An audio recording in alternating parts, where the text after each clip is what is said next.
Friends, today episode பார்க்கணும்னா நம்ம சேனலை சப்ஸ்கிரைப் பண்ணாதவங்க பண்ணிக்கோங்க. பக்கத்தில் இருக்க பெல் ஐக்கானை கிளிக் பண்ணிக்கோங்க.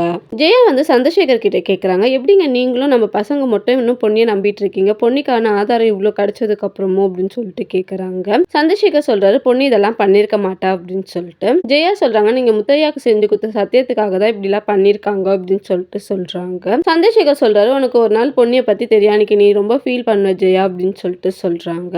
பொண்ணி வந்து மாடியில ஃபீல் பண்ணி நின்றுட்டு இருக்காங்க. அந்த பிளேஸ்க்கு பிரீத்தி வராங்க. என்ன வீட்டில் சாப்பிட மாட்டேன்னு சொல்லிட்டு காக்காக்கு வச்சதை சாப்பிட்றீங்களான்னு சொல்லி கிண்டல் பண்றாங்க. பிரீத்தி சொல்றாங்க, நீங்க சக்தி கூட நெருக்கமா இருந்ததை நான் வீட்டில் சொல்லிடுவேன்றதுக்காக தேவையில்லாம டிராமாலாம் பண்ணி என்ன இப்படி பண்ணிட்டீங்களா அப்படின்னு சொல்லிட்டு சொல்றாங்க. நான் தேவையில்லாத டிராமா பண்ணனா யாராவது ஆசைப்பட்ட வாழ்க்கையே வேணான்னு சொல்லிட்டு இப்படிலாம் பண்ணுவாங்களா அப்படின்னு சொல்லிட்டு கேட்குறாங்க. பொண்ணி வந்து சொல்றாங்க, மேபி உங்க அப்பா அம்மாவுக்கு இந்த கல்யாணத்துல விருப்பம் இல்லாம இருக்கலாம், இல்லைன்னா வேற யாருதான் கல்யாணத்தை நிப்பாட்டுறதுக்காக இப்படி பண்ணியிருக்காங்க, சத்தியமா நான் இதை பண்ணலை அப்படின்னு சொல்லிட்டு பொண்ணி சொல்றாங்க.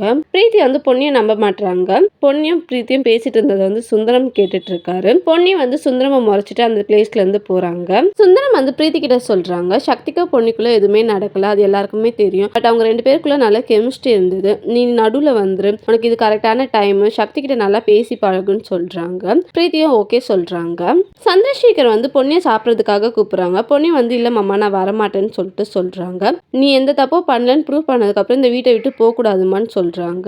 எத்தனவோ டைம் நான் தப்பே பண்ணாம இந்த வீட்டை விட்டு போக ட்ரை பண்ணியிருக்கேன், சக்திலாம் இப்ப நான் இதெல்லாம் பண்ணலன்னு சொல்லி இந்த பிளேஸ்க்கு கூப்பிட்டு வந்திருக்காரு, இந்த டைம் என்ன சக்தியே நம்பலையே மாமா அப்படின்னு சொல்லிட்டு சொல்றாங்க. சந்திரசேகருக்கு என்ன சொல்றதுன்னே தெரியல. தேங்க்யூ.